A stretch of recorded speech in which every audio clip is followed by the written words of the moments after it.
मैं एक मोबाइल पे ना गेम खेलता हूँ, उसका नाम है मॉडर्न वॉरशिप्स। तो मैं उसमें देखता हूँ कि जो सबसे ज़्यादा ऑप्शंस मिलते हैं मुझे चुनने के लिए वो यूएस के कैरियर्स मिलते हैं। अगर मैं एयरक्राफ्ट कैरियर पर बात करूँ, इंडिया का एक दो है और मुझे बड़े दुख के साथ कहना पड़ रहा है कि ज़्यादा ग्राहक नहीं है उसके। क्या ये हकीकत भी है? कम टू अ पॉइंट कि मिलिटरीली हम एक उस तरह की बॉडी बिल्डर की तरह है, जो अपर बॉडी हमारी बहुत स्ट्रांग है, पैर हैं, चलने के जो पैर हैं वो बहुत नाजुक है, क्योंकि हमने कमर्शियल शिप बिल्डिंग पे उतना इन्वेस्ट नहीं किया। करीब 80 अरब डॉलर जो हमारे डिफेंस बजट है, उसी अमाउंट को हम विदेशी कंपनियों को दे रहे हैं, शिपिंग कंपनीज को, क्योंकि हमारे खुद के जहाज नहीं है, मर्चेंट शिप्स नहीं है। कितना समय लगेगा सर चाइना के बराबर पहुंचने में?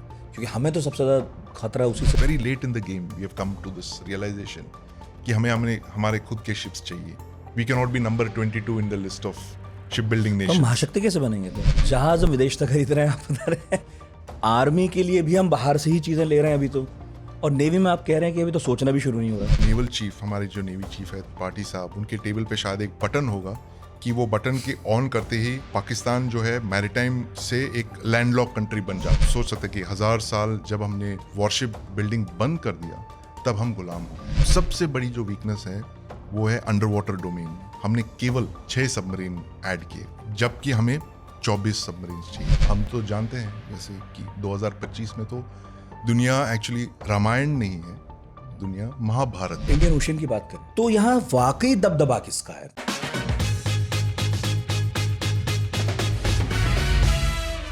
अल्फ्रेड थायर महान, ये नाम शायद आपने ना सुना हो, लेकिन वो एक ऐसे यूएस नेवी ऑफिसर थे जिन्हें 19वीं सदी का महान अमेरिकन स्ट्रेटेजिस्ट कहा गया। बहुत अहम थे वो। उन्होंने जो कहा उसे अंडरलाइन किया अमेरिका ने। इनफैक्ट यूएस के जो प्रेसिडेंट थे रूजवेल्ट, आपने नाम सुना होगा, वो थे, उनके बाद वाले लोग थे। उन्होंने महान साहब की ही बात सुनकर अमेरिकन नेवी को बहुत एक्सपेंड किया, उसे ताकतवर बनाया, इतना ताकतवर कि आज कोई भी लिस्ट आप देखिए उसमें सबसे ऊपर है वो। तो ये जो सलाह थी अल्फ्रेड थायर महान की कि आने वाले वक्त में जंग समंदर में होगी, जो समंदर को डोमिनेट करेगा वही दुनिया को डोमिनेट करेगा, ये सिर्फ अमेरिका के लिए नहीं थी, बल्कि इससे तो कोई भी शिक्षा ले सकता था, आगे बढ़ सकता था। अमेरिका ने ली, और एक देश और है जिसने इस महनियन डॉक्ट्रिन को मंजूर किया और प्रैक्टिकली उस पर चला, और उसका नाम है चाइना। 2010 के बाद से अपनी नेवी की ताकत चीन ने काफी बढ़ाई, इतनी बढ़ाई कि हर 5 साल बाद वो एक और नेवी खड़ी कर सकता है। ये एक मतलब सरल सा आंकड़ा है ताकि आप समझ सकें कि बात कहां तक जा पहुंची है। लेकिन उसके सामने भारत क्या कर रहा है, ये है सवाल जो हमें पूछना चाहिए। सवाल और भी हैं, जैसे इतनी बड़ी नेवी के साथ चीन क्या करने वाला है? क्योंकि सिर्फ साउथ चाइना सी तक तो महदूद नहीं रहेगा, मे बी उससे आगे बढ़ना चाहता हो, अपना इन्फ्लुएंस बढ़ाना चाहता हो। क्या ये इन्फ्लुएंस हमारे देश तक भी पहुंचने वाला है? क्या उसका विजन इससे भी ज्यादा कुछ और है? तो ये बहुत सारे सवाल थे। हमने सोचा एक सही व्यक्ति से पूछे जाएं, जिनसे हमें उम्मीद है कि वो सही जवाब दे पाएंगे। और आपके साथ जो पिछला पॉडकास्ट हुआ वो जबरदस्त चला। स्वागत है संदीप पुण्यथन, सीनियर डिफेंस जर्नलिस्ट। धन्यवाद नितिन। हमने कावेरी पर किया था, बिल्कुल। और मेरा ख्याल अब तो उसे 3 लाख से ज़्यादा लोग देख चुके हैं। बट एक समस्या है हमारे देखने वालों के साथ, वो देख के चले आते हैं, सब्सक्राइब नहीं करते। तो मैं स्वागत करता हूं संदीप पुण्यथन का। तब तक आप एक काम कीजिए, चैनल सब्सक्राइब कर लीजिए, और मैं याद दिलाता रहूँगा बाद में भी, लेकिन प्लीज़ जल्दी से कर दीजिए, क्योंकि आज जो बात करनी है बहुत इंपॉर्टेंट है। और ये वादा हमारा उसी दिन हो गया था जिस दिन आप आए थे कि इस पर बात की जानी चाहिए, लोग कम बात करते हैं। तो सर आज बात करते हैं।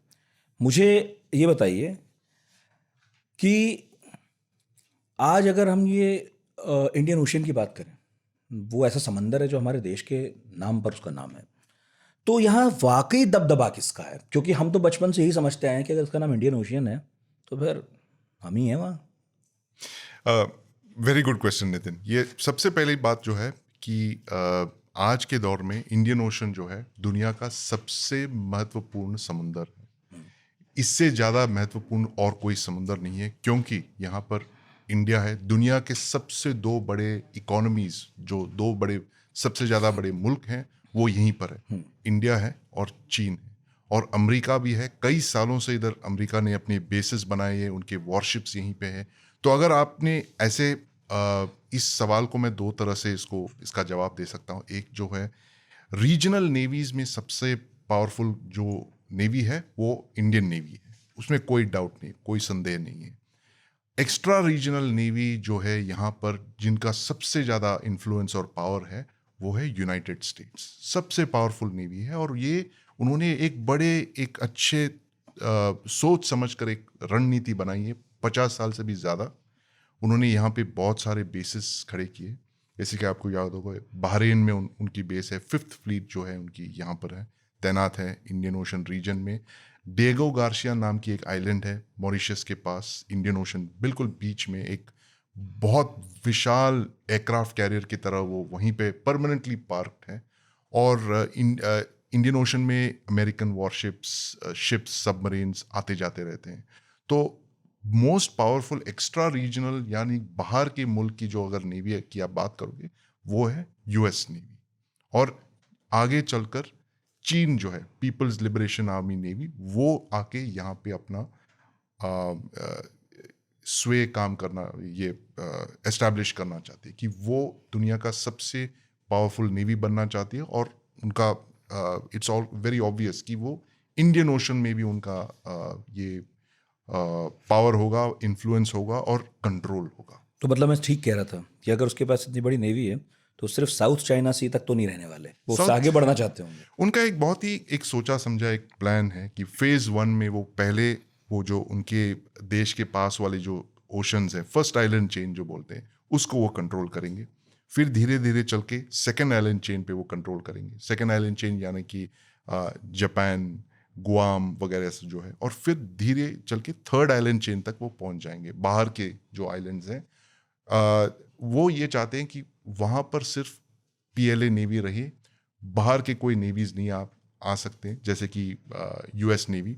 और इसीलिए वो बहुत कई सालों से उन्होंने ये प्लानिंग किया है कि अब तो हमने सुना है कि A-to-D स्ट्रैटेजी जो है, मिसाइल्स के द्वारा वो वॉरशिप्स को दूर तक वो अटैक कर सकते हैं, टारगेट कर सकते हैं। कैरियर किलर मिसाइल्स उन्होंने पायनियर किए हैं। सरफेस टू एयर मिसाइल्स भी उनके पास है। वो ये चाहते हैं कि यूएस नेवी जो है दूर रहे चाइनीज होमलैंड से, उससे दूर। और एक दूसरी स्ट्रैटेजी उन्होंने शुरू की कुछ ही साल पहले, वो है ट्रांसपेरेंट ओशन स्ट्रैटेजी। इसके बारे में आप सुनते आएंगे क्योंकि अभी हमें पता चल रहा है इसके बारे में। जैसे वो जिस तरह से हम सरफेस शिप्स को ट्रैक कर सकते हैं ओशन में, चीन ये चाहती है कि वो सेंसर्स के जरिए जो अंडर वाटर जो भी सबमरीन्स, पनडुब्बियां, सबको वो ट्रैक करना चाहते हैं। पूरी ट्रांसपेरेंसी चाहते हैं वो, क्योंकि ये यूएस नेवी की एक सबसे इम्पोर्टेंट एडवांटेज है उनके पास। 70 से ज़्यादा न्यूक्लियर पावर्ड अटैक सबमरीन्स है। दुनिया का सबसे पावरफुल नेवल फोर्स है, पनडुब्बियों का फोर्स है। 70 न्यूक्लियर पावर्ड अटैक सबमरीन्स और बैलिस्टिक मिसाइल सबमरीन्स। और कोई मतलब उनके पास सेकंड नंबर वाले के पास कितना है? सेकंड नंबर के पास होंगे 20-25। अगर आप सारे दुनिया के न्यूक्लियर सबमरीन्स जो मिला दें फिर भी इनसे ज्यादा नहीं होगा। तो इतने सारे नंबर से, तो इसलिए चीन ये चाहती है कि इस तरह से वो यूएस नेवी की जो पावर है उसको एकदम घटा दें। ठीक है, इस पर मैं आऊँगा सर, लेकिन मुझे बताइए, एक तो मुझे ये पूछना है इंडियन ओशन जो है, हिंद महासागर इतना इम्पोर्टेंट क्यों हो गया है? दूसरी बात, उसके भी पहले हम इतनी बात करते हैं, हमने भी की है आर्मी पर, हम इतनी बात एयरफोर्स पर करते हैं, इतना माथापच्ची करते हैं, ये जहाज़ वो जहाज़, कावेरी इंजन, सब कुछ ठीक है, बट हम भी कम करते हैं और बाकी लोग भी इसके मुकाबले काफ़ी कम बात करते हैं नेवी को लेकर। जबकि हम इस बात पर सहमत हैं कि कोई भी महाशक्ति बिना सामुद्रिक महाशक्ति हुए महाशक्ति नहीं हो सकती। आपको क्या लगता है, हम क्यों उपेक्षा करते हैं? इस वाले विमर्श को हम क्यों नहीं करते? Good question Nitin. और ये है कि इंडिया का एक डबल फेस्ड एक प्रॉब्लम है कि एक तरफ से हमें इतने बड़े लैंड फ्रंटियर्स हैं, इतने लंबे हमारे डिस्प्यूटेड बाउंड्रीज है, हमने इतने सारे जंग लड़े हैं 1947 से लेके लगातार पाकिस्तान और चीन के खिलाफ। नेवल वॉर जो है, आप अगर देखोगे 1947 के बाद सिर्फ एक बार हमने नेवी को यूज़ किया है, एक प्रॉपर वॉर फाइटिंग में, 1971 वॉर।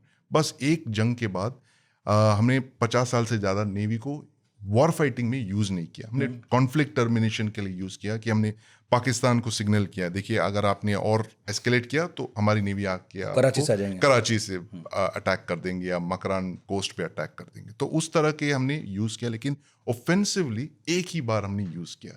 तो जो है माइंड स्पेस जो है नेवी को लेके बहुत कम है। और ये मैं मानता हूँ कि क्योंकि दिल्ली बहुत दूर है समुंदर से, 1500 किलोमीटर से भी ज़्यादा दूर है, एक तरफ वेस्टर्न कोस्ट लाइन और ईस्टर्न कोस्ट लाइन दोनों से, दिल्ली बहुत दूर है समुंदर से, इसीलिए हमें मैरीटाइम जो है थिंकिंग हमने कभी अपनाया नहीं है। हम ज़्यादातर एक कॉन्टिनेंटल थिंकिंग है, लैंड ऑब्सेस्ड है। मैं समझता हूँ क्योंकि हमारी हम ज़्यादातर एक फार्मिंग कम्युनिटी थे, एग्रीकल्चर हमारा बैकबोन था, ना कि फिशिंग या ओशियनिक ट्रेड। लेकिन अगर आप हिस्ट्री में देखोगे तो मैं मानता हूँ कि हम हमेशा ट्रेड करते थे, मैरीटाइम, ये वेस्ट एंड ईस्ट दोनों। और सिर्फ एक पावर था जो कि ये समझ सकता था कि जब तक हमें सी कंट्रोल नहीं करते तो हम ओशन कॉमर्स नहीं कर सकते। वो है चोला एम्पायर। एग्जैक्टली। जो ऑलमोस्ट 1000 ईयर्स उन्होंने रूल किया था। सबसे जबरदस्त नेवी, बहुत पावरफुल नेवी था उनका। ये मानना, देखिए मुझे सी लेन्स ऑफ कम्युनिकेशन मुझे खुले रखने हैं। I want to trade with South East Asia. मेरा सारा जो फोकस है मेरे एम्पायर की जो है वो थैलासोक्रेसी है। थैलासोक्रेसी का मतलब है एक एम्पायर जो कि जिसके ज़्यादातर स्ट्रेचेस जो है पानी पर है, और ये पानी पर निर्भर है अपने एम्पायर को जुड़े रखने के लिए। और वो चोला एम्पायर थैलासोक्रेसी थी, और इसीलिए इस एम्पायर को बनाए रखने के लिए उन्होंने एक नेवी खड़ी कर दी। और यहाँ तक कि वो दूर देशों में जाके उन्होंने लड़ाई करके लड़ के पोर्ट्स हासिल कर दिए उनसे। एक फेमस केस है जो केडा नाम की एक पोर्ट है मलेशियन पेनिसुला पे, उसने नेवल इन्वेजन किया था, श्रीविजय एम्पायर को डिफीट करके उसने कैप्चर किया था। क्योंकि वो वहाँ के जो पायरेट्स थे वो चोला बार परेशान कर रहे थे, तो उन्हें बोला हराते हुए उन्होंने ये कैप्चर करके केडा को कडारम नाम दे दिया, और 80-90 साल तक उन्होंने, और आज तक हम इस बात पर गर्व करते हैं कि एक राजवंश हुआ जिसके पास इतनी ताकतवर नेवी थी। इनफैक्ट उस वक्त के दौर के बारे में जब मैंने पढ़ा तो पाया कि जो जहाज बनाने का विज्ञान है वो उस वक्त दुनिया में बहुत कम मुल्क उस पर काम कर रहे थे, उनमें से एक हम थे। मुझे याद है आपने पिछली बार पॉडकास्ट में ये बात कही थी कि चीन आज बहुत आगे है इस विधा में, लेकिन कोई वक्त था जब दक्षिण भारत में जहाज बनाने का विज्ञान बहुत उन्नत था। वो 1000 साल से पहले। हाँ? तो मतलब आप सोच सकते कि 1000 साल जब हमने ये वॉरशिप बिल्डिंग बंद कर दिया तब हम गुलाम हो गए। तो बाहर से आए, जैसे कि अंग्रेज, पानी की धासी आए, पानी के दाह से ही आए, और वो हम पे कब्जा कर लिया और वो रूल शासन किया उन्होंने 200-300 साल तक। तो ये है जो भी आदमी पानी का महत्व नहीं समझता है वो गुलाम बन जापान जाता भी है। इसीलिए शायद घुटने टेकने पड़े उसे, क्योंकि उसकी घेराबंदी करके बैठ गए। जापान की एक स्टोरी मैं सुनाऊं आपको। जी। जब जापान जो थी एक थैलासोक्रेसी थी, बिल्कुल चोला एम्पायर की तरह। उन्होंने मेजी रेस्टोरेशन के बाद लेट 19th सेंचुरी में यहाँ तक आ गए कि 1930s में उन्होंने बोला कि देखिए हमारी इकोनॉमी इतनी बढ़ गई है, हमें कॉलोनीज की ज़रूरत है।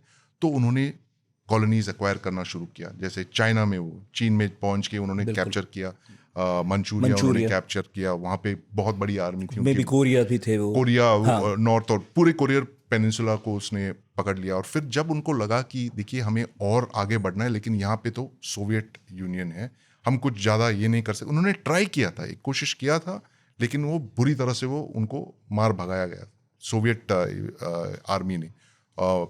तो नोमोहान जो क्लैशेस जो बोलते हैं, उसूरी नहीं, नोमोहान एक जगह है, वहाँ पर सोवियत यूनियन जनरल ज़ुकोव जो बाद में सेकेंड वर्ल्ड वॉर के बहुत मशहूर जनरल, उनको डिफीट किया। तो उनको लगा कि देखिए नॉर्थ में हम नहीं जा सकते, साउथ में हम कोशिश करते। और उन्होंने कुछ महीनों में सर्च किया 1940-41 में, और पूरे साउथ ईस्ट एशिया पे कब्जा कर लिया। साउथ ईस्ट एशिया यानी इंडोनेशिया, पूरे मलयन पेनिनसुला, और यहाँ तक कि सिंगापुर को उन्होंने कैप्चर किया। और बहुत एक ह्यूमिलिएटिंग नेवल डिफीट ब्रिटेन पे उन्होंने इम्पोज किया। और क्या हुआ फिर? उन्होंने सोचा कि देखिए अब थोड़ा और ईस्ट जाके यूएस नेवी को ध्वस्त करते हैं। ये क्योंकि उनको पता था यूएस नेवी सबसे पावरफुल नेवी है रीजनल, इससे हमें बहुत नुकसान पहुंच सकता है, इसीलिए उन्होंने प्रीएम्प्टिव अटैक किया पर्ल हार्बर पे। लेकिन जो यूएस नेवी ने उसके बाद जो अपनी स्ट्रैटेजी बनाए, उनके वॉरशिप्स डिप्लॉय किए, 1942 से लेके 1945 तक 350 जापानीज जहाज उन्होंने डुबाए, 2000 मर्चेंट शिप्स उन्होंने डुबाए, यानी 20 लाख टन शिपिंग उन्होंने एक 3-4 साल में यूएस नेवी सबमरीन्स ने डिस्ट्रॉय कर दिए। यानी कि 1945 में जापान की जो पूरी थैलासोक्रेसी, ये सीबॉर्न एम्पायर थी, एम्पायर ऑफ जापान जो है, रातों रात वो कोलैप्स हो गई और फिर एटॉमिक बॉम्बिंग सब कर दिया और उन्होंने घुटने टेक दिए। तो आप देख सकते हैं कि हमारे टाइम में नहीं, हमारे ग्रैंडफादर्स के टाइम में हमने देखा है किस तरह से एक एम्पायर जो पूरी तरह से समुद्र पे निर्भर करता था, उसके घुटने टेकने पड़े क्योंकि एक बाहर की शक्ति आके उसको पराजित कर दिया सी पे। तो ये हमारे एक 100 साल से भी कम टाइम में हमने इसको देखने को मिला। इसीलिए अब चीन जो है, ठीक जिस तरह से जापान, इंपीरियल जापान ने एशिया पे कब्जा किया, नेवी उन्होंने बढ़ा दिए, जापानीज नेवी जो it was one of the greatest navies of the first half of the 20th century. जो कैरियर फाइटिंग टेक्निक्स है उन्होंने पायनियर किए, ना कि यूके और यूएसए ने। यूके ने तो पायनियर किया था एयरक्राफ्ट कैरियर को, लेकिन ये एयरक्राफ्ट कैरियर को कैसे ऑफेंसिवली यूज करना था वो इंपीरियल जापान ने लोगों को सिखाया, दुनिया को सिखाया।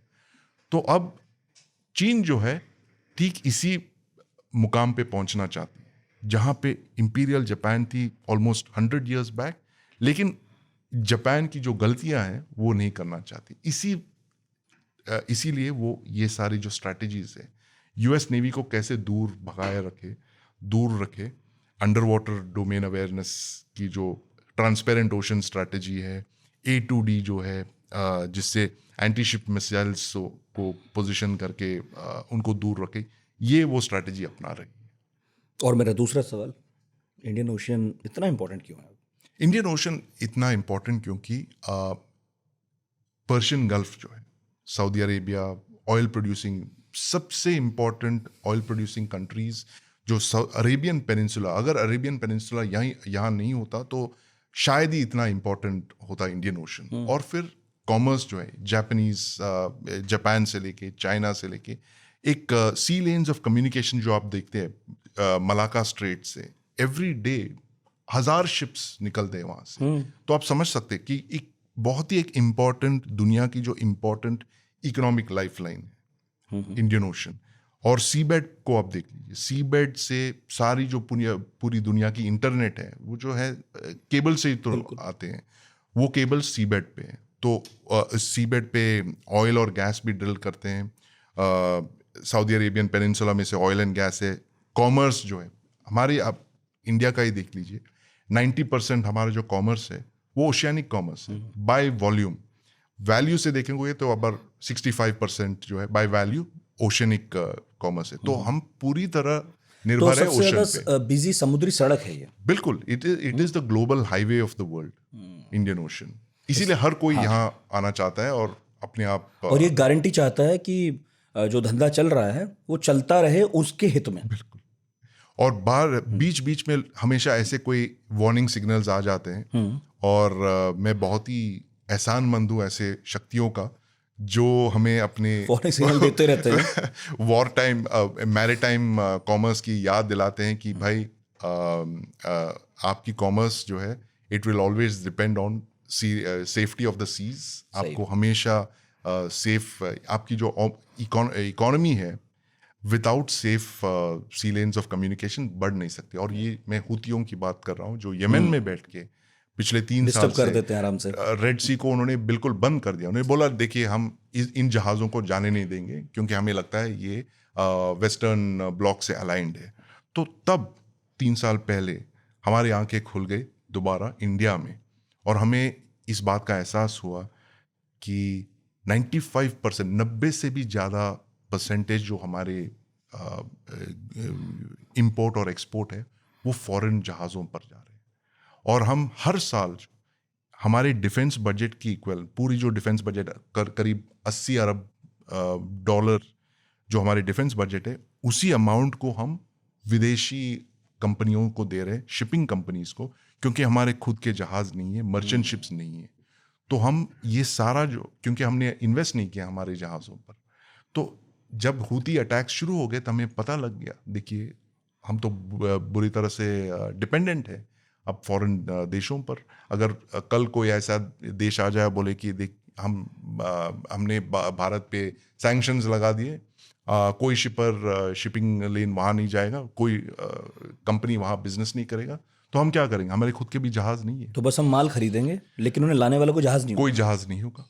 और आपने देखा ही होगा कैसे अब हाल ही में यूक्रेन वॉर के बाद जैसे कि वेस्ट ने दबाव डाला है रशियन ऑयल पे, और हमें क्योंकि सबसे सस्ता जो तेल आ रहा है वो रशिया से आ रहा है, लेकिन वो शिप्स कहाँ से आएंगे? क्योंकि सारे जो है वेस्टर्न ओन्ड शिप्स है, तो इसीलिए बहुत सारे ऐसे शैडो कंपनीज क्रिएट किए गए दूसरे देशों द्वारा, जैसे रशिया, ये कैसे इस तेल को इंडिया तक पहुंचाया जाए। तो it is without the safety of the seas, without safe and open seas, without your own ships, warships हो या मर्चेंट शिप्स, आप कहीं के नहीं रहे। तो सर हम पानी के जहाज बिल्कुल नहीं बनाते? बहुत ही कम बनाते हैं। नंबर हमारे हो गए 20 या 22 दुनिया में। नंबर 1 तो 20-22 जहाज बनाते हैं? नहीं, 20 या नंबर, अगर आप रैंकिंग देखोगे, अच्छा, हम 20वें-22वें नंबर पर हैं। अच्छा। 20वें 22वें नंबर पे नंबर 1 तो है जो चीन है, उसके बाद साउथ कोरिया है जो कि शिप्स बनाते हैं। हम बहुत कम जहाज बनाते हैं, और ज़्यादातर ये लार्ज शिप्स नहीं बनाते, क्योंकि हमारे जो शिपयार्ड्स है बहुत छोटे हैं। हमारे जो ऑर्डर्स बहुत छोटे टाइप के कार्गो वेसल्स बनाते हैं, यानी कि 20,000 टन से छोटे जहाज बनाते हैं, और 10-22 ऐसे कुछ बनाते। लेकिन जो चीन और साउथ कोरिया और जापान है। ठीक है, तो मेरा सवाल फिर ये है कि जब हम इतना माल दुनिया से खरीदते हैं और बहुत सारा बेचते हैं, ज़्यादातर तो पानी के जहाज से ही जाता है। बिल्कुल। तो ऐसा तो है नहीं कि मैं ही समझदार हूँ कि मुझे आइडिया आ रहा है कि फिर हम जहाज बना लेते हैं। बहुतों का आया होगा। तो प्रॉब्लम क्या है? मूलभूत समस्या क्या है? मूलभूत समस्या यह है नितिन, कि आपने एक किताब पढ़ी होगी थॉमस फ्रीडमैन की, वर्ल्ड इज फ्लैट। हाँ हाँ। तो मैं समझता हूँ सबको लगा कि भाई वर्ल्ड इज फ्लैट, तो फ्लैट ही रहेगा हमेशा, हमारे कार्यकाल में ही फ्लैट ही रहेगा और फ्लैट होता जाएगा। अब जो है वो 20 साल पहले वो किताब आई, और अगर आप वो किताब को 2025 में, यानी कि 10-20 साल बाद उठा के देखोगे, तो बैठ के हम हंस सकते हैं उस पर, कि कैसे एक काल्पनिक दुनिया का उन्होंने तस्वुर किया, जो कि सब जो है अच्छे, मतलब दूध बह रहा है पानी के बजाय, और सब हाथ मिला के सब अच्छा है, सब कुछ अच्छा है, जो एक पैराडाइज जैसा एक सिनेरियो उन्होंने पेंट किया।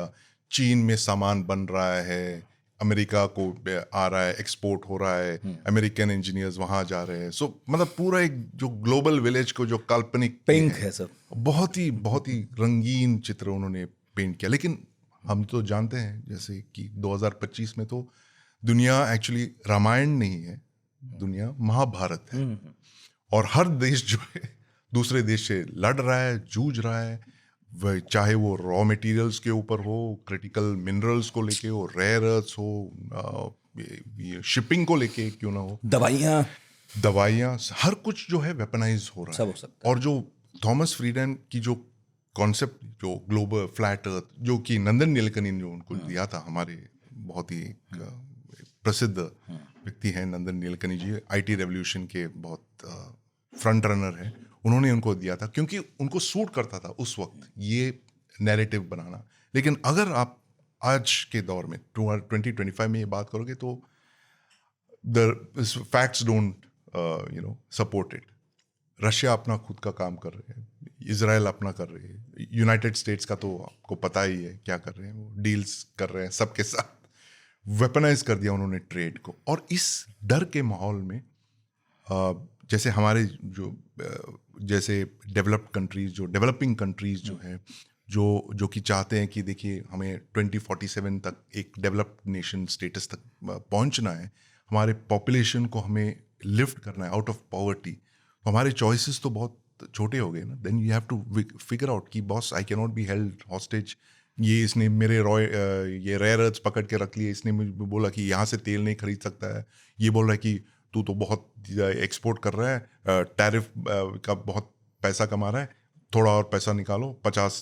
तो वी आर वल्नरेबल नाउ. ये फ्लैट अर्थ छोड़ के अब तो दुनिया बिल्कुल गोल हो गई. तो आप कह रहे हैं हम उस 20 साल पुरानी किताब में ही फंसे हैं, बिल्कुल. इसलिए नहीं बना रहे.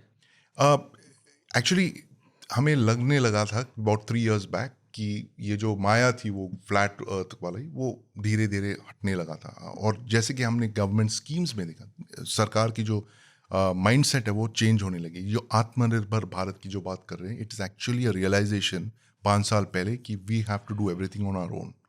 अब कोई हमारे हेल्प करने नहीं आएगा. People will not give you raw material, they won't give you medicine, they won't give you, certainly not give you defence equipment. इसीलिए जो क्रिटिकल रिक्वायरमेंट जो है to make your own defence equipment.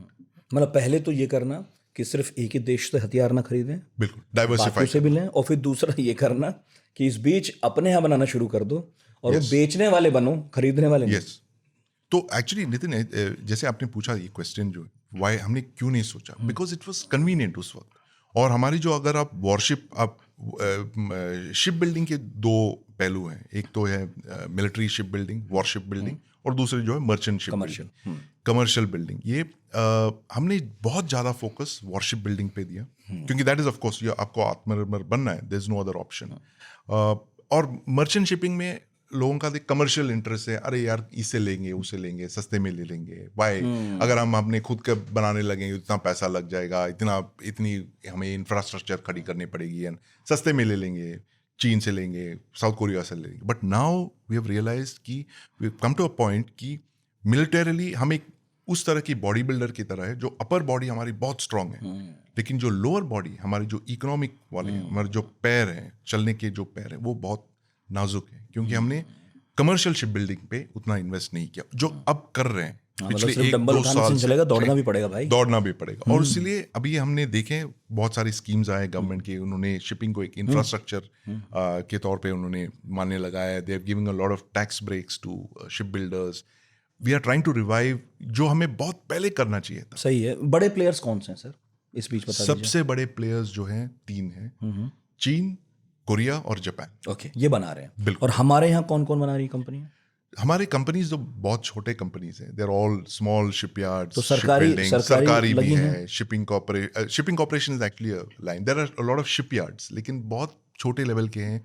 L&T जो है बहुत बड़ी private player है. L&T उन्होंने बहुत बड़े एक यार्ड शुरू किया है कटपुल्ली करके, चेन्नई के पास, लेकिन उनको ज़्यादा ऑर्डर्स नहीं मिल रहे. ठीक है. कोचिन शिपयार्ड भी है, बहुत ही सुन पढ़ते रहे हम. जहाँ पे, लेकिन इसमें मैं आपसे पूछूंगा जो मैंने पिछले पॉडकास्ट में पूछा था, और आपने ये कहा था कि देखिए हम ना हवाई जहाज़ भी नहीं बनाते. जी. ठीक. लेकिन आप ये देखें कि बड़ी कंपनियां जितनी दुनिया में है, वहाँ बनाने वाले इंडियंस हैं. तो ऐसा नहीं है हमारे पास हुनर नहीं है, हमारे पास विजन नहीं है. क्या इस मामले में ऐसा है, या फिर सामुद्रिक विज्ञान या कला के मामले में हम वैसे भी पीछे हैं, मतलब कोर्सेज नहीं उस तरह के? Good question again Nitin. Actually this is the thing, ये हमारे पास जो ये विजन की बहुत ही एक शॉर्टेज है, विजन और इमेजिनेशन. और जब आप ऐसे शिप बिल्डिंग जो है, इट इज़ नॉट समथिंग, एक स्टार्ट स्टॉप नहीं है कि आपने जाके एक अप्लायंस खरीद लिया और आप मतलब शिप बिल्डिंग नेशन बन गए. इसमें सबसे पहली जो चीज़ होनी चाहिए विजन है, कि आई नीड टू हैव, से जैसे कि नेवीज बात करते हैं, हमारी इंडियन नेवी कहती है कि I need to have 250 ship navy, 150 ship navy, या मुझे 24 सबमरीन्स चाहिए. उस तरह की हमने कभी विजन नहीं अपनाया फॉर मर्चेंट शिपिंग. और जब आप ऐसे विजन देते हो, then you will translate that vision into a blueprint, construction blueprint, industrial blueprint, and then you will start the whole process. वो हमने किया नहीं. हमने सोचा होगा वी शुड, इस सोच की वजह से हमने इतने सारे शिपयार्ड्स खड़ी कर दिया. Scindia shipping in the old days, shipping corporation of India, Hindustan shipyard, बहुत सारे ऐसे 10-12 शिपयार्ड्स हैं हमारे पास. But we have not thought of a united ship building policy कि by the year 2047 India should be among the 5 top nations, जो कि अब हम कर रहे हैं. बहुत late, very late in the game we have come to this realisation कि हमें हमारे खुद के शिप्स चाहिए. We can not be number 22 in the list of ship building तो हम नेशन. महाशक्ति कैसे बनेंगे फिर? मुझे जहाज हम विदेश तक खरीद रहे हैं, आप बता रहे हैं आर्मी के लिए भी हम बाहर से ही चीजें ले रहे हैं अभी तो. जी. और नेवी में आप कह रहे हैं कि अभी तो सोचना भी शुरू नहीं हो रहा है. मर्चेंट नेवी में हाँ. इंडियन नेवी जो मिलिट्री से बहुत पावरफुल है. It's one of the top 5 navies of the world. उसमें कोई प्रॉब्लम नहीं. लेकिन जो मर्चेंट शिपिंग है, क्योंकि फॉरेन बॉटम्स पे आप ज्यादातर डिपेंड करते हैं, तो देयर वी हैव अ. लेकिन महाशक्ति होने के लिए सिर्फ सेना ही नहीं चाहिए ना. बिल्कुल. You have to be a. सेना तो वो इकोसिस्टम को प्रोटेक्ट करती है. बिल्कुल. जो आपको बनाना है वो इकोसिस्टम में कहाँ है? तो हमने पानी की जहाज. पानी की जहाज नहीं है. और इसके लिए हमें we have to just go back to our own history. मैं ये नहीं कहता हूँ कि आपने जो कहा महान के बारे में बहुत सही कहा, बट महान was good for America and for the western world. क्योंकि उनकी जो विजन है, it is a occupying powers. वो जो है एक्सपेडिशनरी उपनिवेशवादी पावर्स ताकतें. बिल्कुल. साम्राज्यवादी ताकतें. हमारी जो है, we are not an empire. हमको बस हमारा ये है प्रोटेक्शन. या protect our sea lanes of commerce. जैसे क्योंकि if you look at the Indian Navy's mandate also, it is basically Gulf of Aden से लेके Malacca Strait तक. बस हमारे जो है, we should be able to protect all of these things and ensure कि हमारा commerce सब ठीक चले. Whereas other countries जो अमेरिका में बैठे हैं, वो सोच रहे हैं मैं यहाँ बैठा हूँ, how do I control Asia? तो उनका जो है extra region, and that is where Mahan comes in. और महान की जब बात कर रहे थे, he wrote this in about early 19th century. और in the first 100 years of that, उन्होंने एक एक्स्ट्रा रीजनल नेवी होके they have destroyed the Japanese empire. मतलब पूरी तरह से घर में घुस के मारा. घर में घुस के तबाह कर दिया एक एम्पायर को. That is I think the biggest example of a maritime force projection. क्योंकि यूएस नेवी जो है, उस पे उन्होंने, उस बलबूते पे वो आज इतने पावरफुल है. सेकेंड वर्ल्ड वॉर पे परमाणु बम बाद में डाले उन्होंने जहाज में आके, लेकिन पहले तो उन्होंने नीचे से बर्बाद किया उन्हें. और अमेरिकन लोग हमेशा कहते हैं कि अरे अमेरिका ये वीक है. अमेरिका इज एक्चुअली, जो कि जापान के जो एडमिरल यामामोतो है, उन्होंने सही समझा अमेरिका को. उन्होंने कहा पर्ल हार्बर के बाद, जब सब यंग पायलट सब कूद रहे थे, अरे हमने ये कर दिया, उनके जहाज मारे गिरे. He says we have awakened a sleeping giant. उसने ऐसा बोला था. और उन्होंने इंपीरियल स्टाफ को भी ठीक यही कहा था, टोजो वगैरह उनको, कि देखिए अगर मैं पहले फर्स्ट ईयर में मैं आपको बहुत विक्ट्रीज प्रॉमिस करता हूँ, विजय ही विजय, इधर भी विजय उधर भी विजय, लेकिन जब अमेरिका गेम में आ जाएगा तब मैं कुछ नहीं गारंटी कर सकता. और वो बिल्कुल ठीक कहा उन्होंने. अमेरिका जो है एक स्लीपिंग जायंट था, और जब वो जाग गया, आप सोच सकते हैं लिबर्टी शिप्स जो उनके मर्चेंट शिप्स थे, 10,000 टन के जो कार्गो शिप्स है, वो वर्ल्ड वॉर 2 के समय हर दिन एक शिप उतार रहे थे पानी में. और इसके कैलकुलेशन ये भी है कि अगर जापान ने पर्ल हार्बर में, वो लोगों का कहना है कि अरे उन्होंने कैरियर्स ने टारगेट किए, जाके बैटल शिप्स को तोड़ दिया 3-4, उससे कुछ नहीं हुआ. अगर यूएस नेवी के सारे एयरक्राफ्ट कैरियर डूब जाते, वो हर कैरियर के बजाय 5 एयरक्राफ्ट कैरियर्स खड़ी कर सकते थे 1-2 साल के अंदर. इतनी क्षमता है उनकी इकोनॉमी में. इतना बना रहे थे. वो पूरी जो उनकी इंडस्ट्रियल वॉर इकोनॉमी उन्होंने कन्वर्ट कर दिया. Almost 50% of their production was diverted towards war economy. इसीलिए उन्होंने वो इतने नंबर्स पे वो प्रोड्यूस कर सकते. तो हमने बहुत सारी बात कह दी अभी, हमने पनडुब्बी, एयरक्राफ्ट कैरियर, ये सब. तो मेरा सवाल फिर ये है कि जैसे आर्मी के लिए टैंक बहुत इंपॉर्टेंट है, और जैसे एयरफोर्स के लिए ऑब्वियसली जेट. तो ऐसी ईयर में नेवी वॉरफेयर की बात करूँ तो यहाँ सबसे ज़्यादा इंपॉर्टेंट क्या है? आपको क्या लगता है क्या होना चाहिए हमारे पास? Actually Nitin, I want to move away from the platform centric approach, क्योंकि ये 2025 है, और प्लेटफॉर्म सेंट्रिक पे आप अगर रहोगे तो ठीक ऐसे होगा जैसे एक इंडियन एयरफोर्स की एक सोच थी कि हमें अगर सबसे बढ़िया जो जहाज़ लेंगे तो हम एयर बैटल्स जीत जाएंगे. ये एक तौर पे एक सही आइडिया था, लेकिन if you look at it, they did not network all their assets. तो नेटवर्किंग इज रियली इंपॉर्टेंट. तो हमें जो चाहिए, we need a network of assets. जिसमें आप कह रहे हैं आगे ड्रोन चले, बिल्कुल ड्रोन भी चले, सबमरीन्स भी रहे, एयरक्राफ्ट कैरियर भी और रहे, सब आपस में बात कर रहे हैं, और सब बात कर रहे हैं. एंड उससे actually we can get 10x more output than you will get with just individual platforms. So we need a complete network of assets. सब जो है every आपस में बात करनी चाहिए, and they should be network and they should be integrated with space-based sensors and all that. So I will not say कि एक platform चाहिए या दो platform चाहिए. I would say कि जहाँ पे हमारी weaknesses है उसे हमें plug करना होगा. जैसे कि हमारे सबसे बड़ी जो weakness है वो है underwater domain में. हमारे पास adequate submarines नहीं है. हमारी जो 30-year submarine building project जो हमने फ्लोट किया था 30 साल पहले, उसके अभी 5 साल बचे हैं. हमने केवल 6 सबमरीन ऐड किए जबकि हमें 24 सबमरीन्स चाहिए थे. हमें 24 चाहिए. हमने 6 पनडुब्बी हमारे पास. 6 पनडुब्बी. इनमें से कितनी हैं जो परमाणु बम या उससे जुड़ी चीजें ले वो अलग एक प्रोजेक्ट है. वो जो स्ट्रेटेजिक वो है वो 4 है, पानी में है, 2 सर्विस में है, 2 अभी इंडक्ट होने वाला. अरिहंत क्लास के जो nuclear powered ballistic missile submarines वो एक्चुअली पॉलिटिकल वेपन्स है, इसलिए मैं normal tactical war fighting tools में नहीं शामिल करता उन्हें. लेकिन एक वो जो 30 ईयर सबमरीन बिल्डिंग प्लान की जो एक कंपोनेंट थी, वो 6 न्यूक्लियर पावर्ड अटैक सबमरीन्स के बारे में उन्होंने प्रोजेक्ट किया था कि हमें 24 कन्वेंशनल सबमरीन्स चाहिए और 6 न्यूक्लियर पावर्ड अटैक सबमरीन्स, यानी कि 30 सबमरीन्स. लेकिन आज 2025 में हमने सिर्फ 6 एक्वायर किए, वो स्कॉर्पियंस फ्रांस से.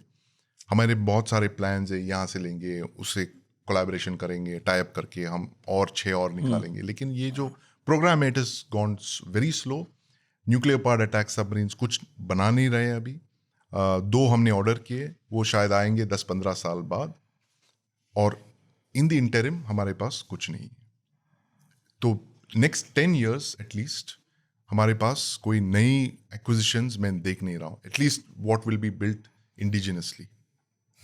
हम तो बना ही नहीं रहे. खैर हम नहीं बना. जो खरीद रहे हैं उसकी क्या स्थिति है? जो खरीद रहे हैं, idea is that we don't want to import submarines. जो भी हम इंपोर्ट अभी करेंगे, we will build only locally. Okay. उतना हमने डिसाइड कर लिया. जो लास्ट 2 वॉरशिप्स हमने इंपोर्ट किए वो रशिया से आए थे. That was an economic necessity. Russians ने बोला देखिए हमारे पास ये 2 जहाज पड़े, आप ले लीजिए, क्योंकि उनकी यूक्रेनियन इंजन्स फिट होने थे. तो हमने बोला ठीक है, हम ले लेंगे, सस्ते में ले लेंगे, यूक्रेन इंजन फिट करके. हमारा तो अच्छे रिश्ते हैं यूक्रेन के साथ, तो we'll fit it and we'll use it. तो ऐसे वो लास्ट जो तलवार क्लास के 2 आ गए, 2 और हम बनाएंगे. तो the submarine thing I think is the weakest element in our whole thing, और उसे we need to fix that very quickly. मैं एक मोबाइल पे ना गेम खेलता हूँ, और वो पानी के जहाज वाला ही गेम है. बैटलशिप. उसका नाम है मॉडर्न वॉरशिप्स. ठीक है. उसमें सब लेटेस्ट एयरक्राफ्ट कैरियर, सबमरीन, सब है उसमें. लिटरली जो दुनिया में हो रहा है या होने वाला है वो उसमें सब डालते हैं, अपडेट करते हैं. तो मैं उसमें देखता हूँ कि जो सबसे ज़्यादा ऑप्शंस मिलते हैं मुझे चुनने के लिए, वो यूएस के कैरियर्स मिलते हैं. अगर मैं एयरक्राफ्ट कैरियर पर बात करूँ, बहुत फिर धीरे धीरे कम होता चला जाता है. चाइना के भी मिलते हैं, इंडिया का 1-2 है, और मुझे बड़े दुख के साथ कहना पड़ रहा है कि ज़्यादा ग्राहक नहीं है उसके, क्योंकि उसकी जो उसके अंदर वो है ताकत है काफ़ी कम है बाकी के मुकाबले.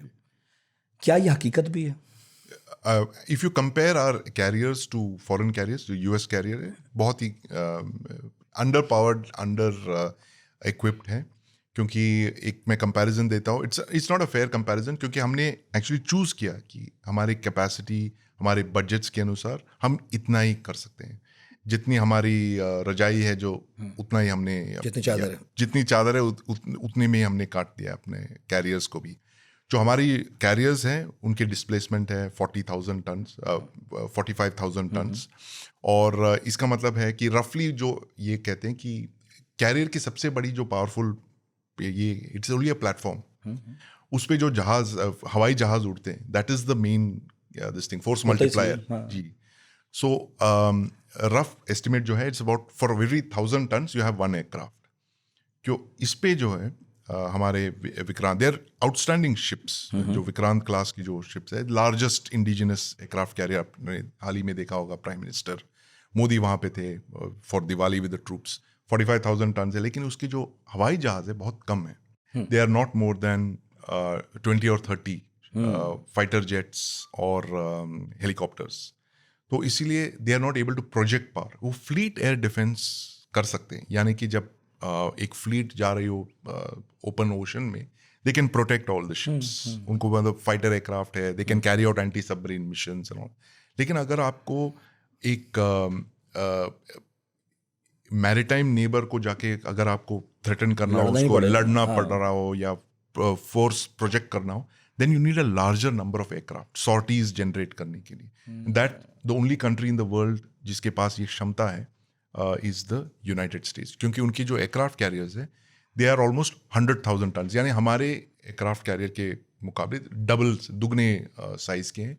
न्यूक्लियर उनको पार्ट तो है। कहा ही जाता है कि जब वो चलते हैं तो ऐसा लगता है कि कोई छोटा मोटा देश है जो पानी में उन्होंने बसा लिया है, और इतने जहाज उस पर, इतना स्टाफ उस पर। एक उन्हें लाख टन। अफगानिस्तान पर हमला करने के लिए बहुत ज़्यादा जरूरत नहीं पड़ी किसी की, उन्होंने अपना जहाजी बेड़ा जहाज लगाया, उनकी जो उड़ाते पूरी रहे। स्ट्रैटेजी है वो वही है। सुपर कैरियर्स 11 हैं उनके पास, सुपर कैरियर, और हर कैरियर के निमित्ज क्लास है और फोर्ड क्लास है। हाँ, निमित्ज। एक हर कैरियर के साथ they have a escort thing, जैसे डिस्ट्रॉयर्स है, क्रूजर्स है, सबमरीन्स है, साथ में न्यूक्लियर चलता साथ में चलता है। तो इट इज, आप सोच सकते हैं, एक बबल है, एक 1000 किलोमीटर की एक बहुत पावरफुल बबल है जो जहां चलती है वो सी कंट्रोल एस्टैब्लिश कर रही बाप रे। है। और ना कि sea control, air control, under water domain awareness, सारे एक साथ चलते हैं। सारे एकदम 3 डायमेंशनल एक बबल है। जैसे कि मैं समझता हूँ वो एक स्टार वॉर्स ने आपने देखी होगी, वो उसमें वो डेथ स्टार जो है ना, उस तरह की एक चीज है। ओशंस की डेथ स्टार जो है वो एक यूएस एयरक्राफ्ट कैरियर, और उनकी जो है कभी कभी वो कंबाइन भी करते हैं, कैरियर स्ट्राइक ग्रुप्स को कंबाइन करते हैं। तो आप सोच सकते हैं एक साथ वो इतने सारे जहाज लॉन्च, हवाई जहाज लॉन्च कर सकते हैं। मतलब दुनिया में कोई 5, 7, 8 देश होंगे जो उसे थोड़ा बहुत टक्कर दें, जैसा आप कह रहे हैं। उसके अलावा तो ऐसा लग रहा है पूरी दुनिया में जिस देश के सामने वो चाहे वहाँ खड़े हों वो पूरा बेड़ा, और 50-60 तो उनके एयरफोर्स ऐसे है, पूरे देश की जितनी एयरफोर्स है उतने तो उतना लेके चल रहा है वो। लेके चल रहा है वो। तो उसी उनकी ये जो सर, ये इनको ये कब ख्वाब आए थे कि ऐसा करना चाहिए हमें, और अगली सदी इसी तरह से चलने वाली है? वो तो सेकेंड वर्ल्ड वॉर में ही तो लगाया ना उन्होंने नींव कि जब इन्होंने तब से शुरू किया।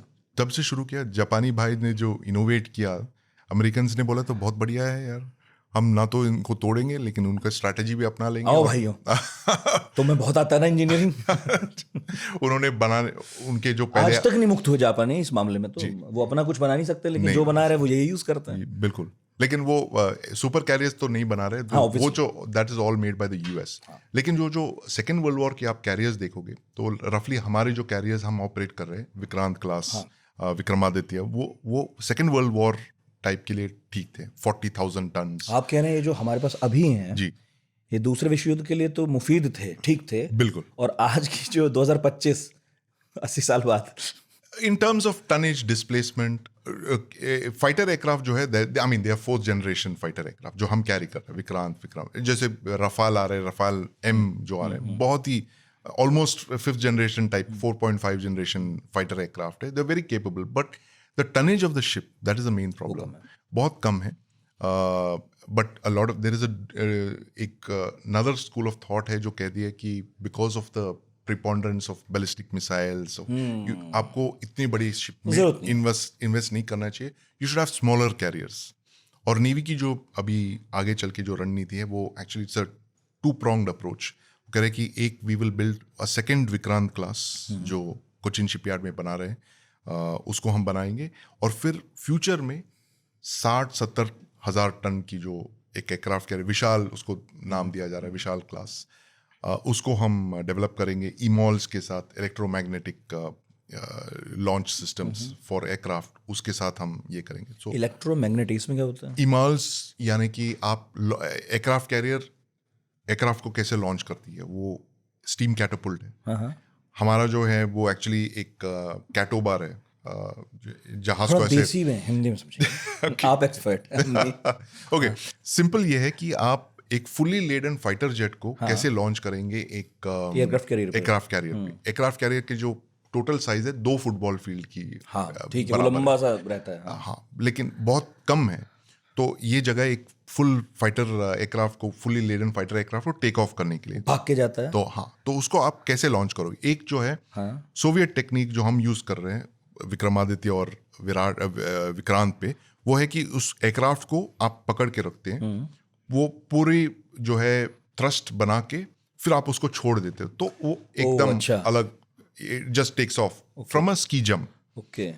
तो अमेरिकन जो टेक्नोलॉजी है वो स्टीम कैटapult है, अमेरिकन और ब्रिटिश, जो कि हम बहुत पहले यूज करते थे। वो है कि पूरी जो डेक है फ्लैट है, एयरक्राफ्ट को एक क्रेडल टाइप पे स्टीम कैटapult पे रख के, जैसे कि हम गुलेल होती है, गुलेल होती है, उसी तरह से पावर जनरेट हुई इसकी, पावर जनरेट करके ऐसे छोड़ देते हैं। तो मतलब एयरक्राफ्ट अपने पावर पे नहीं जा रहा है, it's already started its engines but it is getting the forward thrust with the कैटapult।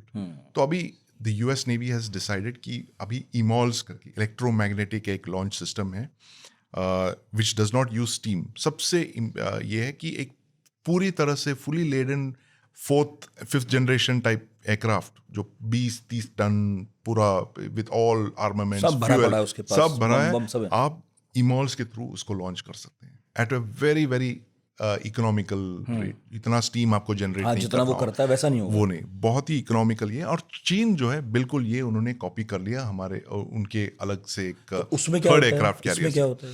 इसमें जो है you are able to launch more aircraft in shorter time अच्छा, एंड मोर लोड, आप ज्यादा लोड कैरी कर वो वाले सर क्या होते हैं, वो खड़े खड़े ऊपर उड़ जाते हैं? स्की जंप, वो स्की जंप का ये है कि खड़े खड़े कर देते हैं? वो वर्टिकल टेक ऑफ और लैंडिंग है। वीटॉल जो F-35B वो एक टाइप का है, दैट इज बेसिकली फॉर इस टाइप के फुल डेक कैरियर्स के लिए नहीं है। It is basically for shorter amphibious assault kind of things, जो यूएस मरीन कोर जो है वो यूज करती है F-35B।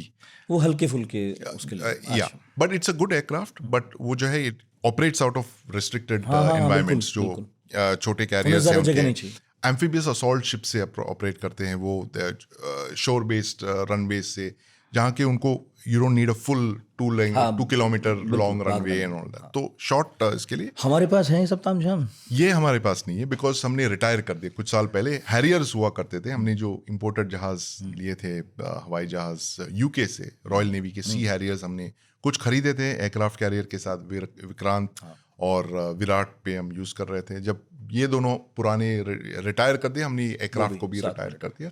और हम ये चाहते थे कि हम फुल डेक एक जेट फाइटर को हम अपनाएं, जैसे MiG-29K हमने यूज़ किया 20 साल पहले। हमने उसको खरीदा रशियन फेडरेशन से, और अब MiG-29 को हम रफाल और फिर हमारे देसी जो हवाई जहाज आएंगे उससे हम रिप्लेस करेंगे। चाइना के बारे में बड़ी चर्चा हो रही थी, फुजियान कैरियर टेस्ट हुआ है, ये क्या बहुत बड़ी बात हो रही है? कुछ बहुत बहुत बड़ी बात है उनके लिए। ये एक पहले एशियन नेवी है जो कि 3 एयरक्राफ्ट कैरियर उन्होंने ऑपरेट किया है, और साइमल्टेनियसली 2 उन्होंने एयरक्राफ्ट कैरियर ऑपरेट किया है। समटाइम्स फर्स्ट आइलैंड चेन को पार करके they are operating in the Pacific and all that. तो ये जापानीज नेवी के बाद, इंपीरियल जापानीज नेवी के बाद पहले एशियन नेवी है जो ऑलमोस्ट 80 साल पहली बार 100 साल में पहली बार देश कर रहा है कि कोई एशियन देश ऐसे जाके पावर प्रोजेक्ट कर रहा है, सी कंट्रोल कर रहा है। उनका दे हैव 3 एयरक्राफ्ट कैरियर्स, चौथा भी बना रहे हैं, वो हमें पता नहीं है कि वो कन्वेंशनल पार्ट है या न्यूक्लियर पार्ट है। लेकिन उनकी जो प्लानिंग है ये कि वो चाहते हैं कि हमें 6 एयरक्राफ्ट कैरियर यानी कैरियर बैटल ग्रुप्स चाहिए इन द नेक्स्ट 10-15 तो आप बता रहे थे जो एक तो लायोनिंग करके एक शेंडोंग है, लियोनिंग, शेंडोंग, फुजियान 3 है, 3 हो गया, 3, और they will have a 4th one and then they will build 2 more. तो उनके जो एयरक्राफ्ट कैरियर बढ़ते जा रहे हैं, बड़े होते जा रहे हैं। अमेरिका के पास कितने हैं? अमेरिका के पास 11 है, 11 जहाज। 11 तो चाइना भी सेम स्ट्रैटेजी अपना रही है, मिररिंग कर रहे हैं वो। अगर अमेरिका के पास 11 है तो चीन भी चाहती है कि हम भी वहीं पहुंच जाए 10-11। अमेरिका, अगर मैं मतलब अब किसी को लगेगा कि ये तो एकदम ही मुग्ध हो गया लेकिन अमेरिका की जो ताकत सुनने को अब मिल रही इस पॉडकास्ट में, तो एक साथ दुनिया में हर जगह जंग लड़ सकता है। बिल्कुल वही उनकी प्लानिंग है, और ये इसलिए उन्होंने ये फ्लीट्स खड़े कर दिए क्योंकि वो सोवियत यूनियन से लड़ रहे थे, और मल्टीपल एरियाज में उनका ये प्लानिंग था कि सोवियत यूनियन एक उभर के आ रही थी उस वक्त, सुपर पावर, तो उनको हर थिएटर में वो अटैक कर सकते थे उनको, तो उनको कंट्रोल करना था, दुनिया पे उनको कंट्रोल करना, ऑल द मेजर सीज, जैसे अटलांटिक पे उनको कंट्रोल करना था, द पैसिफिक ऑल्सो और इंडियन ओशन, ये जो 3 महासमुंदर हैं पे कंट्रोल करना था, तो उतने सारे जहाज आपको चाहिए। सो नाउ फिर कोल्ड वॉर खत्म हो गया और उनके सिलेबस में चीन आ गया। और अब आ गया 30-40 साल के बाद, हाँ, 90 के बाद 90 के बाद चीन आ गया। अब now the US navy is now trying to revive itself. अब वो चाइना के हिसाब से बना रहे हैं। चाइना के हिसाब से compete कर रहे हैं वो। जब भी ये हमेशा एक ऐसे सुपर पावर्स जो है, जब एस्पायरिंग सुपर पावर्स को देखते हैं तब उनमें मतलब उनकी खून में गर्मी आ जाती है और वो इन्वेस्ट करने लगते उससे हैं, उनको प्रेरणा मिलती है। प्रेरणा मिलती है। जब बिल्कुल नया क्या है, वरना राइट। सब तो जीता हुआ हमने। रूस कहाँ है इसमें? रूस actually it's a very powerful naval force, no doubt. वो जो सोवियत यूनियन की जो लेगेसी है वो अभी भी चला रहे हैं, खत्म नहीं हुई है। वो खत्म नहीं हुई। लेकिन ज़्यादातर क्योंकि उनकी जो ज्योग्राफी अगर आप देखो कि हर तरह से वो कंटेस्टेड है। बाल्टिक में वो बाहर नहीं जा सकते पानी, वो सारे जो स्कैंडिनेवियन कंट्रीज बैठे हैं बाल्टिक्स पे, ब्लैक सी पे निकल नहीं सकते क्योंकि वो तुर्की वहाँ बैठे, और अब वहाँ यूक्रेन भी बैठ गया वहाँ पर। पैसिफिक है, हाँ ठीक है, कुछ एरिया है ओपन ओशन में, लेकिन वहाँ पे जापान भी है। तो उनकी जो स्ट्रैटेजी है उनकी ज्योग्राफी के हिसाब से उन्होंने बना ली है कि बहुत ज़्यादा उन्होंने सबमरीन्स पे कॉन्सेंट्रेट किया है। न्यूक्लियर पावर्ड अटैक सबमरीन्स के बहुत अच्छे बनते हैं। बैलिस्टिक मिसाइल सबमरीन्स भी उन्होंने लॉन्च किया, और काफ़ी सारे उनके पास फ्रिगेट्स और, लेकिन वो नेवल पावर में यूएस के मुकाबले बहुत पीछे हैं और कमजोर हैं। तकनीक में भी। और तकनीक में भी। मेरे आखिरी 2-3 सवाल हैं आपसे, जिनमें एक तो ये है, आपने सबमरीन की बात की, nuclear powered submarine, SSN, SSBN, ये मुझे थोड़ा सा समझाइए, कौन है, क्या फ़र्क है? सुनते बहुत रहते हैं, पता नहीं है।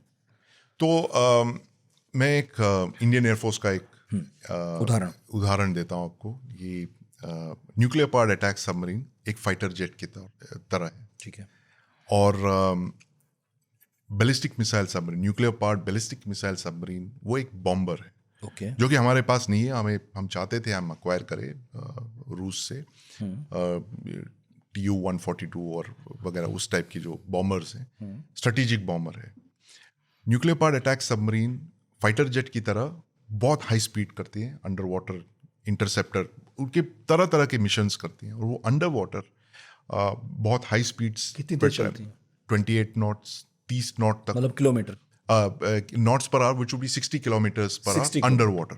बहुत ही हाई स्पीड पे वो ट्रैवल करते हैं ये न्यूक्लियर पावर्ड अटैक सबमरीन्स। वो मल्टी रोल है, जैसे कि वो लैंड अटैक, सब सबमरीन की जो सबसे बड़ी, जो कन्वेंशनल सबमरीन की सबसे बड़ी जो प्रॉब्लम ये है कि वो उनकी स्पीड जो है बहुत ही लिमिटेड है, क्योंकि वो डीजल इलेक्ट्रिक सबमरीन्स हैं, डीजल इंजन्स हैं, और जिसको वो रन करके वो बैटरीज चार्ज करते। तो इट इज़ अ कॉम्बिनेशन, जैसे कि हाइब्रिड कार जैसे है, it is a internal combustion engine with a battery. तो बिल्कुल इसी तरह से हमारी जो है वो है, इट्स स्लोअर, एंड वो फायर करने के बाद इट इज़ वेरी वल्नरेबल, क्योंकि लोगों को पता लग गया, अरे सबमरीन यही है, ढूंढो उसको, निकालो। लेकिन न्यूक्लियर पावर्ड अटैक सबमरीन एक हाउंड की तरह, एक कुत्ते की तरह है, जो फास्ट मूविंग हाउंड जो है, जो श्वान है, अटैक करता है, हाई स्पीड पे अटैक करता है, मिसाइल्स फायर करते हैं, टोर्पीडोज फायर करते हैं, बदल देता है, और लोकेशन बदल करके it moves away at very high speed. तो it can attack targets on land, it can attack warships, it can interdict merchant ships, दूसरे सबमरीन्स को अटैक कर सकते हैं। तो एक बहुत ही खतरनाक एक प्रेडेटर है, एक जॉज जैसे है ना, शार्क की तरह है, वो बिल्कुल उसी का एक मेटल वर्जन है। तो ये हमने बहुत कम अपनाया है एक्चुअली फ्रॉम रशिया। हमें बार बार हमने लीज किया है, जैसे चक्रा 1 आया था 1980s में, 87 में हमने उसको वापस कर दिया। फिर चक्रा 2 आया था 2010 या 12 में, उसको हमने 10 साल लीज में ले लिया था, फिर वापस कर दिया। अब चक्रा 3 आने वाला है, जो कि एक अकुला क्लास सबमरीन है, तो रशियन फेडरेशन का second most powerful nuclear powered attack submarine है। उसको हमने रिफर्बिश किया, एक स्पेशल अरेंजमेंट हमें रशियन फेडरेशन के साथ। लेकिन ये हम पहले से चाहते थे कि हम अपनी जो है बनाएं, लेकिन वो बना नहीं पाए। आईएनएस अरिहंत और अरिघात, आईएनएस अरिहंत और अरिघात जो है बॉम्बर्स है, स्ट्रेटेजिक बॉम्बर्स है, जो कि जिनको बहुत स्पीड पे नहीं जाना, नहीं चला सकते आप। उनकी जो सबसे एक इम्पॉर्टेंट अहम रोल ये है कि वो जब बाहर चले जाते हैं दूर समुंदर में, किसी को पता नहीं लगता है वो कहाँ है, और वो सारा न्यूक्लियर मिसाइल्स समेत वो कहीं छुपे रहते हैं। अगर किसी देश ने हम पे आक्रमण किया, सरप्राइज न्यूक्लियर अटैक से अटैक कर दिया, तो अरिहंत और उसके जो अदर्स बोट्स है सेकेंड स्ट्राइक लॉन्च कर सकते हैं। उनके पास ताकत उनके है पास कि वो वो समुंदर ताकत से परमाणु बिल्कुल। हमला कर सकें उसमें। परमाणु हमला, मतलब अगर देश तबाह हो भी जाए जी तो भी आपके पास ये ताकत है कि जिसने हमला किया आप उसे तबाह कर सकते बिल्कुल। और जब एक nuclear powered ballistic missile submarine बाहर चली जाती है, आप ये कर सकते हैं कि दुश्मन ये सोचता होगा कि इतने सारे न्यूक्लियर वॉरहेड जो है अनअकाउंटेड फॉर है, वो निकल गए हैं, मैं टारगेट नहीं कर सकता हूँ उससे, क्योंकि वो दूर समुंदर में हैं। है। जमीन वाले को तो आप कर लोगे, आप अटैक कर सकते हो, लेकिन समुंदर वाले को नहीं अटैक कर सकते। इसलिए अरिहंत, अरिघात, अरिदमन वगैरह बहुत अहम है हमारे न्यूक्लियर पार्ट, हमारी न्यूक्लियर स्ट्रैटेजी के लिए। उसको कहते हैं third leg of the triad. जो 3 लेग होते हैं न्यूक्लियर वेपन्स के, एक जो है एयर लॉन्च्ड वेपन्स है, एयरक्राफ्ट कैरी करते हैं बॉम्ब्स। दूसरी जो है रेल और रोड मोबाइल जो टेलार्स जो है, ट्रांसपोर्टर इरेक्टर लॉन्चर, अच्छा ट्रांसपोर्ट किया रखा और उठा दिया या फ्रॉम लैंड। और तीसरे जो है वो नेवल है, मैरीटाइम है, पानी वो से। पानी से और पानी के अंदर से, which is basically nuclear part ballistic missile submarines. और ये अरिहंत क्लास जो है हमारी, it's our biggest independent India's biggest technological achievement. Chinese navy के पास कितने होंगे जैसे अरिहंत अरिघात, हमारे पास कितने हैं जो हम छिपा के रखते हैं? और उनके पास टोटल उनकी जो पनडुब्बी की फ्लीट है वो एक लगभग 60 है, ऑल टाइप्स, कन्वेंशनल सबमरीन्स सब मिला के, conventional submarines, ballistic missile submarines, nuclear powered attack submarines. उनके पास जो न्यूक्लियर पावर्ड अटैक सबमरीन्स की फ्लीट है कुछ कम है यूएस नेवी के कंपैरिजन में। यूएस नेवी के हैं 60, almost 60 nuclear powered attack submarines है। लॉस एंजलिस क्लास, सी वुल्फ क्लास, इस क्लासेस के बहुत ही सक्षम, ये पानी में घूमती रहती हैं बिल्कुल 10-12 ऐसे हैं। आपको याद होगा वो ईरान पे जो हमला हुआ था, वो एक कन्वर्टेड ओहायो क्लास से किया था, जो कि 100 से ज़्यादा टोमाहॉक मिसाइल्स कैरी करती हैं। आप सोच लीजिए, एक अंडर वाटर बैटल क्रूजर है जो कि एक बैलिस्टिक मिसाइल सबमरीन के आपने वो न्यूक्लियर ट्यूब्स निकाल के आपने सिर्फ टोमाहॉक मिसाइल्स लगा दिए, 100 मिसाइल ऐसे लगा दिए, तो वो भाई साहब वो रह के लगातार फायर करता जाएगा इतने रेंज पे, 2500 किलोमीटर की रेंज टोमाहॉक की। तो आप सोच सकते हैं कितनी तबाही मचा सकते हैं वो। तो यूएस नेवी जो है सबमरीन फोर्स उनकी बहुत पावरफुल है, क्योंकि उनकी जो फोर्स प्लानिंग थी, वो उनकी जो स्ट्रैटेजी है वो ऐसी। हमारी जो स्ट्रैटेजी, हमने अभी उसको एक फोकस दिया है, एक सुपर एस्पायरिंग सुपर पावर की जो स्ट्रैटेजी है वो हमने अभी अपनाने लगा है पिछले 10 और 20 साल में। कितना समय लगेगा सर चाइना के बराबर पहुंचने में? क्योंकि हमें तो सबसे ज़्यादा खतरा उसी से महसूस ज़्यादा होता है। बहुत सारे स्ट्रेटजीज बोलते भी हैं कि पाकिस्तान नहीं है आपकी चुनौती, चीन है। नितिन, पाकिस्तान की जो चुनौती, अगर मैं नेवल चुनौती जो है जीरो है। एक मैं किसी से कह रहा था कि नेवल चीफ, हमारे जो नेवी चीफ है त्रिपाठी साहब, उनके टेबल पे शायद एक बटन होगा कि वो बटन के ऑन करते ही पाकिस्तान जो है मैरीटाइम कंट्री से एक लैंडलॉक कंट्री बन जाता है। बस खत्म, एक ही दिन में वो लैंडलॉक कंट्री बन सकता है। कुछ भी नहीं है, उनकी जो कोस्ट लाइन बहुत कम है, 1000 किलोमीटर की, सब वल्नरेबल है। नेवी वहीं खड़े हो जाते हैं और वो मतलब पीस टाइम नेवी बन जाती है पाकिस्तान नेवी, तो कोई कंपैरिजन नहीं। लेकिन हमारी जो सबसे इम्पोर्टेंट ये है कि मैं जो प्लानिंग की बात कर रहा था, हमने जो 20-30 ईयर सबमरीन बिल्डिंग प्लान का हमने प्रोजेक्शन किया था, it is all for the Pakistan navy. It was not so much about the Chinese navy. अभी जो हम प्लानिंग कर रहे हैं कि इट इज़ चाइना की, अगले 20 साल में चाइना जो है 550 शिप नेवी बनने जा रही है, और वो हर साल इतने सारे जहाज उतार रहे हैं पानी में, 10, 12, 15 warships of all kinds.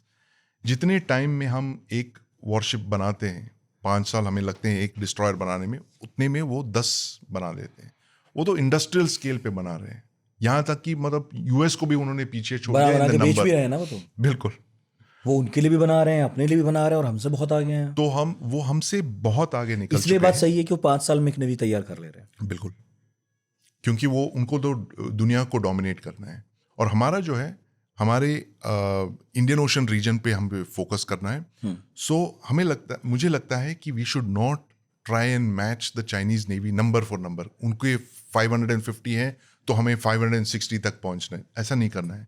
We should look at what are the most capable platforms that we can get which will deter the Chinese. कि भाई चाइनीज नेवी को सोचना चाहिए कि भाई इधर इंडियन ओशन में हमें तो पहले ये था कोई प्रॉब्लम नहीं था, लेकिन अब तो इंडियन नेवी आ गए, इनके पास ये कैपेबिलिटीज है.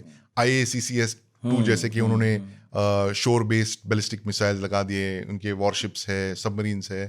तो एक डाउट, एक शंका पैदा करने हमें चाइनीज नेवी के मन में. और जैसे हमारे बहुत मशहूर इंडियन नेवी के जो महान के इक्विवेलेंट है, एक रियर एडमिरल राजा मेनन, जिससे मैं बात करता रहता हूँ, उनसे उनकी जो विचारधारा ये है कि इंडियन नेवी को शी जिनपिंग की रातों की नींद हराम करनी है. उनका काम यही है. लेकिन 14% डिफेंस बजट मिलता है जो, उसमें रातों की नींद हराम करना मुमकिन है जिनपिंग की? आपको 20 या 25% तक पहुंचना है. उसके अलावा आप और कुछ नहीं कर सकते. We have to take a choice कि आप क्या कॉन्टिनेंटल ये सोच के इतने 60% खर्च करते रहोगे, या फिर आपको ओशंस पे भी ध्यान रखना है, where you have to increase the output, you have to increase the number of ships, you have to increase your network centric capabilities. वो सब इन्वेस्टमेंट्स हमें ज़्यादा करने हैं. 2 प्रोजेक्ट्स हैं सर, इसलिए पूछ रहा हूँ क्योंकि नाम बार बार सुनने को मिलते हैं. क्या हैं ये प्रोजेक्ट सागर और Sagarmala? Project Sagar is security and growth for all, for the entire region. Sagarmala hai, it is about network, putting all the connecting India's entire coastline with projects. ये बहुत ही important projects हैं 2, जो मैं समझता हूँ कि it is the first time in many years कि हमने एक unified vision देखा है for India and the importance of the ocean. कि हमें ये पहला इतना ये नहीं था, इट वाज बीच बीच में ऐसे आता था. बट नाउ हियर एक ये जो सोच है, जो पॉलिटिकल सोच है, ये प्रधानमंत्री के जो 2 प्रोजेक्ट्स हैं, कि इट इज़ दैट अंडरस्टैंडिंग कि India cannot become the 3rd largest economy without secure seas. Sagarmala आपकी मतलब आपकी इंफ्रास्ट्रक्चर है, पोर्ट्स आपने बनाए. Sagar is basically networking all your neighbouring countries, उनके साथ अच्छे तालमेल, getting everybody on the same thing, integrating them, naval exercises वगैरह. अभी जो है 3rd उसका जो एक पहलू है, which is basically domestic ship building को जो बूस्ट दिया है, कि भाई it is not so much about just Sagar and Sagarmala, but it is also about building your own ships. And naval तो है ही आपके पास, नेवल शिप्स, वॉरशिप्स हैं. So it is actually a comprehensive maritime vision.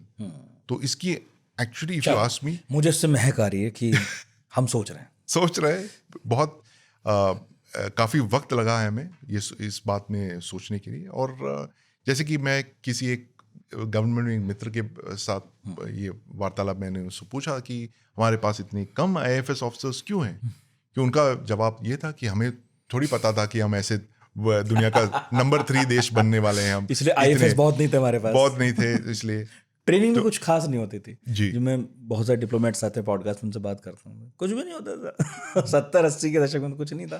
बिल्कुल गए, basic समझाया, चले गए, खुद ही समझ रहे हैं. हम इन्वेस्ट नहीं कर रहे हैं, we are not investing in the resources. And सबसे जो इम्पोर्टेंट है हमारी Nitin, our biggest resource if you ask me as Indians, our human resource. We are not investing in the human resources. इसे आबादी की तरह मत देखें, बिल्कुल इसे ऐसे देखिए रिसोर्स है. बिल्कुल. और यंग है भाई. आप ही ने कहा कि वो सब जा रहे हैं, एक्सपोर्ट कर रहे हैं. हम इसके CEO बन गए, उसके ये कंपनी शुरू कर दिया, ऑल अब्रॉड. सिर्फ अखबारों में और मीडिया में ये कह के क्या होगा कि एक भारतवंशी ये हो गए, और ये जो प्रोजेक्ट बना ये एक भारतवंशी ने बनाया. ये भारतवंशी भारतीय नागरिक क्यों नहीं है? बिल्कुल. कॉमरोड पॉल राज देश छोड़ के क्यों गया, स्टैनफोर्ड में क्यों बैठा है आज? Why is he the father of modern telecommunication, mobile telephony? जबकि उन्होंने इंडियन नेवी के जो सोनार्स है उसकी नींव रख के वो चला गया था वहाँ पे.